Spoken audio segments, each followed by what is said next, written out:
Hello friend, જય શ્રી કૃષ્ણ. આજે આપણે બનાવશું ટીંડોળા બટેટાનું શાક. એમાં આપણે પહેલાં ગેસ ચાલુ કરશું. કુકરમાં બનાવવાનું છે. ગેસ ચાલુ કરશું પહેલાં. હવે આપણે એમાં તેલ નાખશું.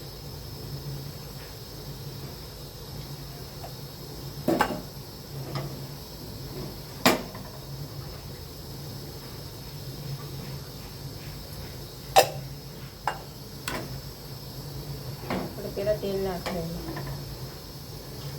2 થી 3 ચમચા તેલ નાખવાનું. શાક પ્રમાણે તેલ જોઈએ ને.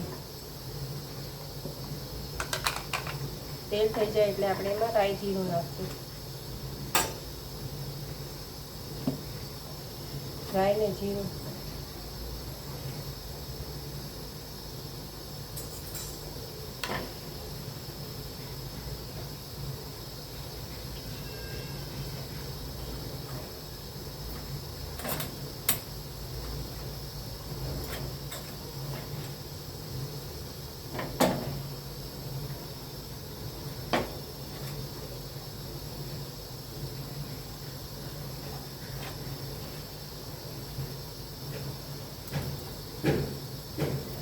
તેલ નથી પીવું હજી આપણું.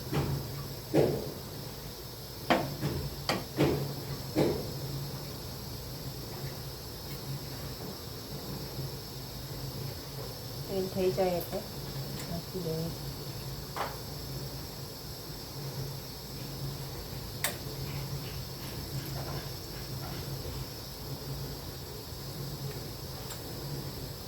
એક ચમચી રાઈ, અડધી ચમચી જીરું,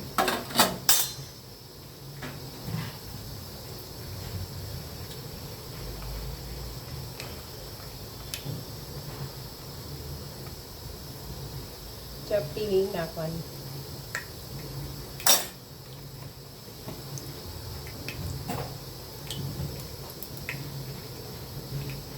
રાઈ જીરું તતડે એટલે આપણે એમાં લસણની ચટણી નાખશું.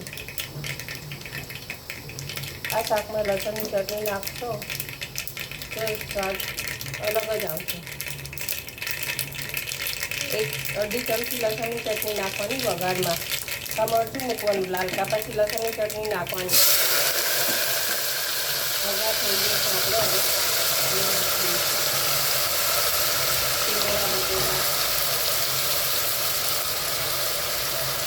અમુક લોકો ટીંડોળા કહે છે, અમુક લોકો ટીંડોળી કહે છે. અમે ટીંડોળા કહીએ છીએ. હવે આપણે એમાં મસાલા કરશું. 1 ચમચી લસણની ચટણી નાખશું.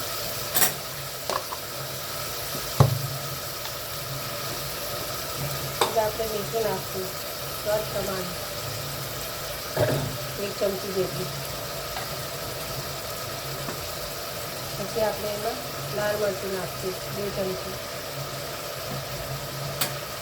આપણે એમાં અડધી ચમચી હળદર નાખશું. 1 ચમચી ધાણા જીરું, 2 ચમચી ધાણા જીરું. અને ઉપરથી આપણે ધાણા નાખશું થોડા. સારી ઉપર લઈશું.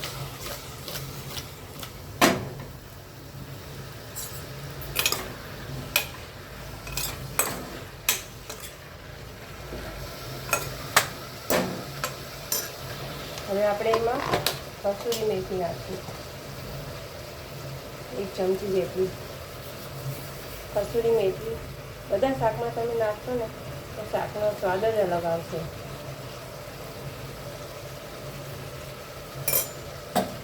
1 ચમચી નાખવાની. બધા શાકમાં હું નાખું છું. સ્વાદ એટલો અલગ જ આવે છે ને તો તમે એમ થાય કે હું ઊંધિયું જ ખાઉં છું. બધા શાકમાં નાખજો અને મને કમેન્ટ કરજો કેવું લાગે છે. કસૂરી મેથી બધા શાકમાં નાખવાની. બહુ સ્વાદ સરસ આવે. હવે એમાં જરૂર મુજબ પાણી નાખશું. ચડે એટલું પાણી નાખવાનું. જોઈ શકો છો તમે. આપણે 3 સીટી વગાડી દઈશું.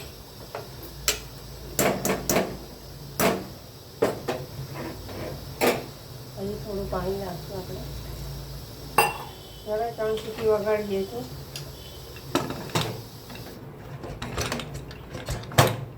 એટલે આપણું શાક રેડી થઈ જશે. હેલો ફ્રેન્ડ્સ, હવે આપણે જોઈ લઈએ આપણું શાક તૈયાર છે. 3 સીટી થઈ ગઈ છે. હવે આપણે આપણું શાક જોઈ લઈએ.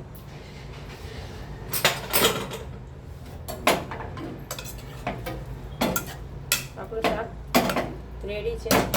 હવે આપણે આમાં કાઢી લઈશું તપેલી.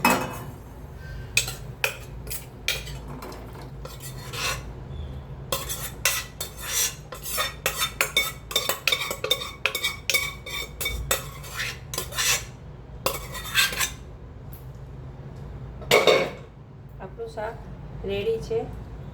હવે આપણે ઉપરથી દાણા નાખશું.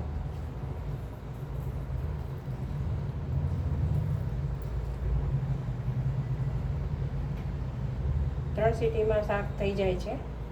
અને કસૂરી મેથી તો તમે બધા શાકમાં નાખજો, બહુ સરસ લાગશે.